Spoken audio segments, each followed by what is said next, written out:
Okay, so first of all, I'd like to say thank you for agreeing to do this. Just a little disclaimer, almost everything we say will be confidential except for the TA or the professor might also watch this, but besides that, everything will be pretty confidential. Okay.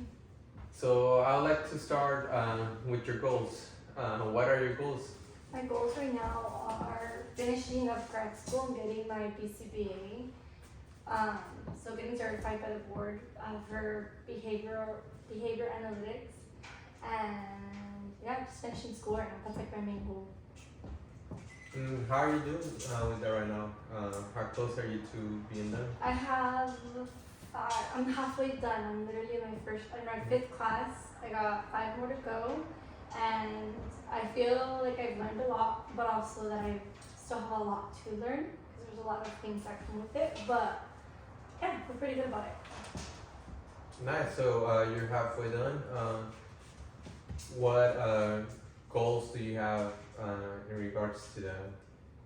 I want to be able to understand the concepts and then be able to implement them, of course. And then when it comes to like having trainees or supervisees, I would want to be able to give them the best that I can give them, of course, and be like a good BCBA, not only for them but also for like my clients, their parents, their families, and yeah. You mentioned that you want to give them the best that you can. What does that look like?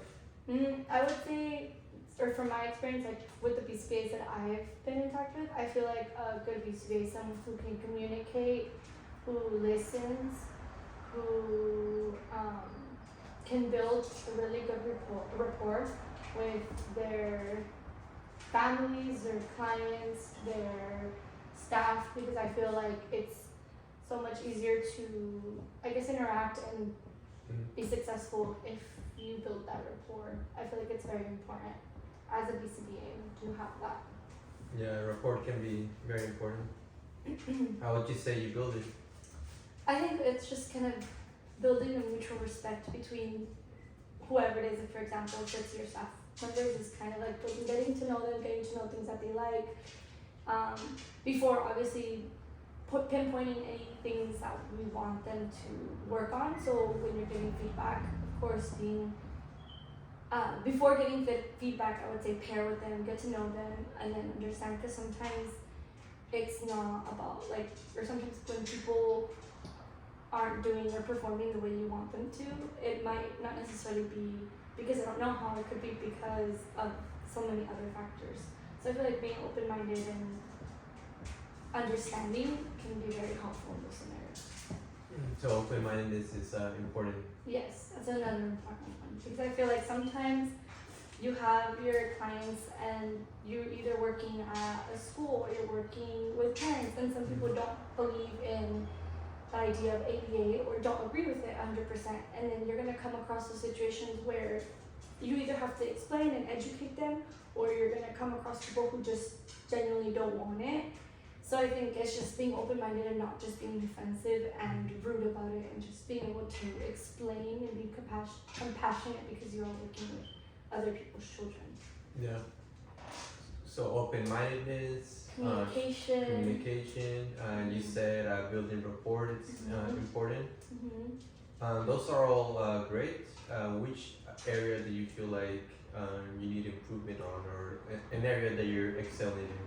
I think that when it comes to communication, thankfully to the BCBAs that I have worked with and the companies that I have worked with in the past, I feel like my communication is really well, especially being a mentor in the position that I am now. I have to be able to communicate with my staff. I have to be able to listen to them as well, and I feel like that's another thing that I'm very good at, is listening and communicating. Obviously, building rapport, I feel like it depends on each individual you do meet and do encounter, because not everyone is the same. But I think that would be something that I would work on, obviously, as I go.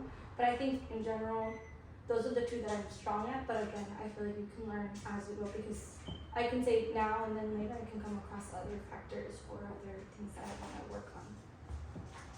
Yeah, definitely. As you progress, you'll meet more people of different backgrounds, and yeah, some things might come up that you have to work on and learn. Mm-hmm. I kind of want to go back to like your goal of being a BCBA. How are you going to get there? I feel like right now, essentially it would be building, or not building, but getting experience. So right now I am applying for a higher position, and hopefully, if I do get it, it's gonna give me a little bit more experience in the sense of not just direct one-on-one with the kids, which is what I have been doing, and it's been fun and it's great, and I've learned a lot. But I also feel like it doesn't give you the sense of a BCBA, or what entitles that role. So the role that I'm applying for hopefully does give me it, because I'm going to be dealing more with parents, doing more with like the back ends, insurances, and things that a BCBA normally would originally do. And I feel like that experience is going to help a lot in that sense. And not only that, but also before taking the exam, I would have to do a lot more studying, a lot more with the terms, because it's an endless amount of terms. So I feel like eventually those two things can help me start off my career as like a BCBA, and then as again, like I feel like once you graduate and once you start being part of the field, you'll learn as you go as well. Yeah, that's great. It looks like you're kind of just starting to immerse yourself into that field. You did mention that you have to memorize or like learn a lot in order to sit down and take the exam. What actions have you taken so far to get ready for that? Because that's a huge step. That's a huge. Honestly, to be bluntly honest, I besides my core classes and the assignments that we have to do for the class, I sincerely haven't really started, and I feel like that's something that I need to work on, is prepping for it, because I know taking a course, it's like I take a course and then I learned something, and some things I learned and I remember, but not everything to the book. And I feel like that's something that I need to go back and either make flashcards or just write down the terms and the definitions and examples, just kind of a study guide, I guess, in a way. And I feel like that would probably be the best. It's just time management is something that I need to work on, and be able to sit down and do that would be ideal. Is that what success would look like for you? Yeah, I feel like it would, because I feel like that's gonna be the biggest challenge, is passing that exam. Yeah, that's definitely like going to like making those flashcards, saying that time, that's definitely going to help in the long term. What other areas do you see that you need to kind of work on? I feel like because I don't know the terminology as well as I feel like I should, I think when it comes to talking to another individual, or it's easier for me to talk to parents about a specific program or specific strategy that we use. It's easier for me to explain it to a parent or someone who doesn't understand ABA, as opposed to if I was speaking to someone who is familiar with everything or does have experience. I find myself hesitating to communicate in ABA terminology and like operational definitions, and I think that's something that I need to work on in general as a whole. So I feel like, again, going back to like taking the time to actually do that extra work is where I think I need to focus on.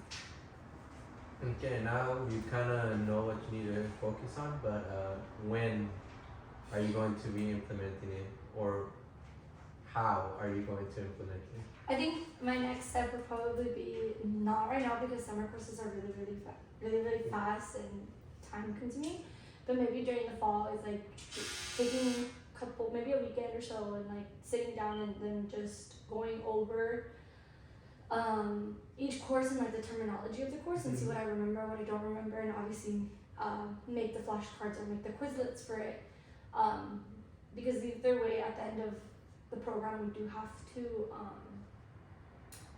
we have our last two courses consist of like us either I forgot what one of them's called, but one of them's known as the, I forgot the term for it. Basically, you would write out everything that you learned in each course, and it's like a big paper that we have to do.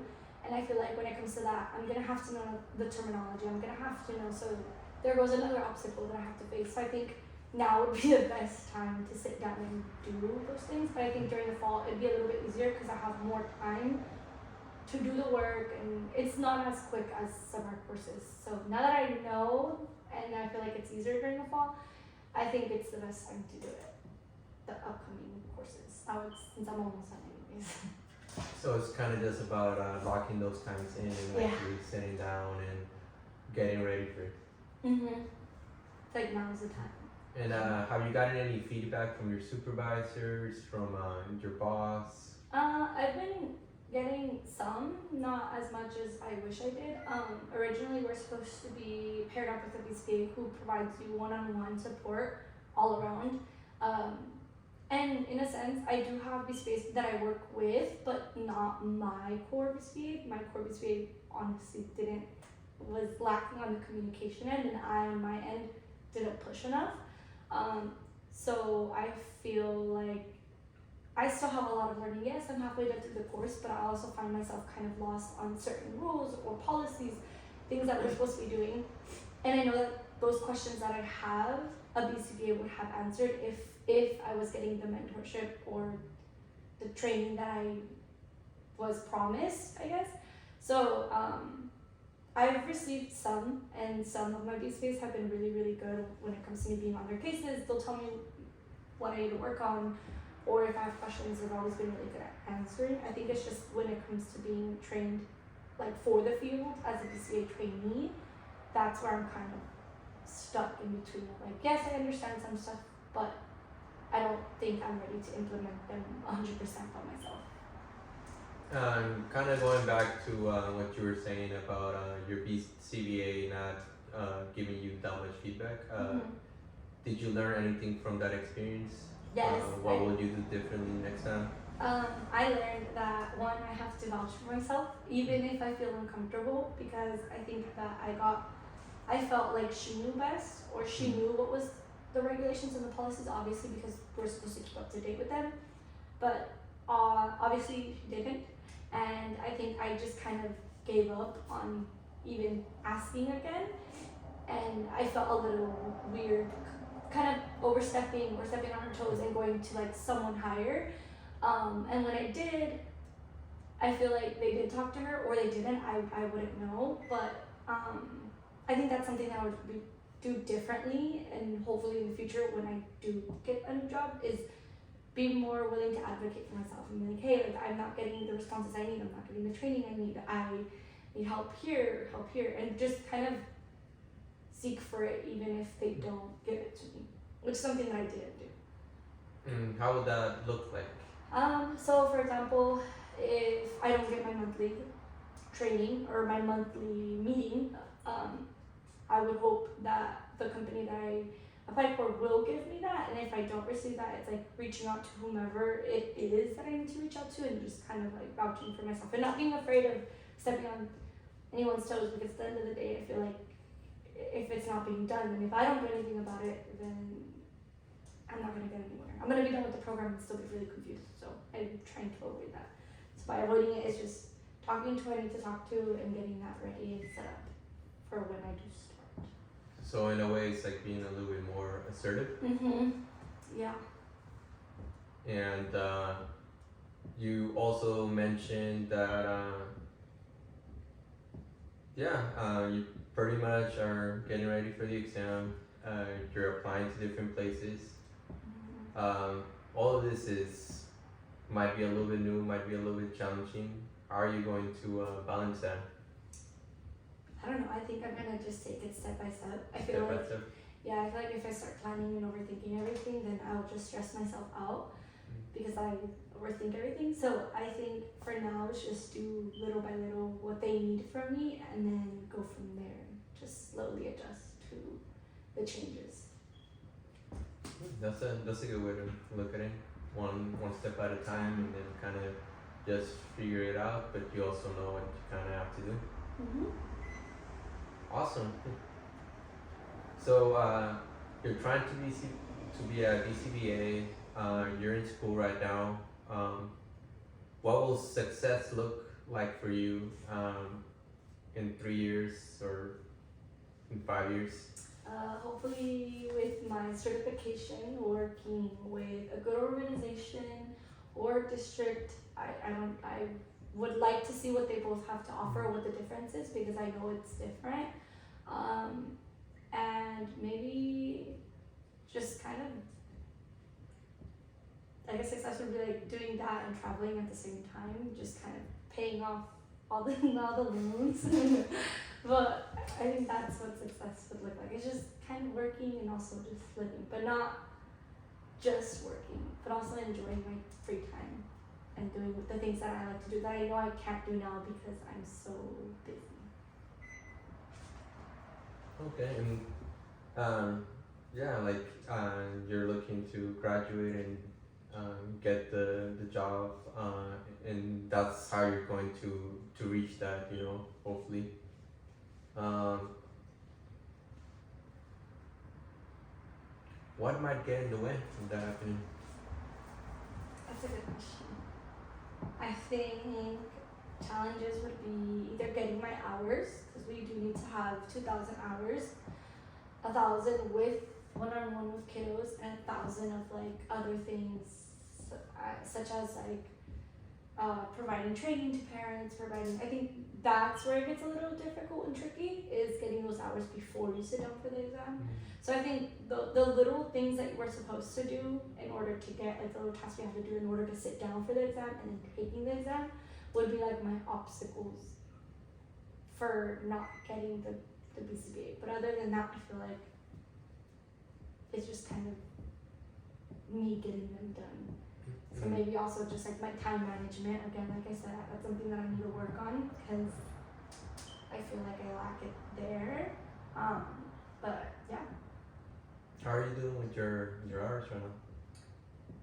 Unfortunately, the VCPA who was supposed to sign my hours never did on time. So again, I didn't vouch for myself. So those hours didn't count. So as of right now, I'm at 0. Exactly. And you're saying you need 2,000. What are your plans? So my plan is, for the job that I applied for, is they give you those hours and paid, which is great because not everyone does that. So I would be working with parents and doing all the things that, other than working with kids one-on-one, I would be doing that on a normal basis. That's essentially the title. So those would be a lot quicker to get. I think what's going to be a little bit more difficult now, which is interesting and kind of ironic because that's what's less difficult, is getting my hours with one-on-one with kids, because I'm not going to be doing it as much. I am, but not as much, which is funny because it's vice versa. I had all those hours with one-on-one kids, but yeah, I feel like that's what's going to be a little bit hard to. Yeah, I mean, it's great that your job is going to be offering those hours. It does sound like it'll be time consuming, but I feel like you have a grasp of what you need to do. It seems like you mentioned that you're trying to work on being more assertive. You also mentioned that you're trying to finish school and get your BCBA and get your hours in. And you seem to have like a plan, but there's a couple of things that you need to work on. But yeah, I appreciate your time, and maybe next time we can explore to see how you're doing with the assertive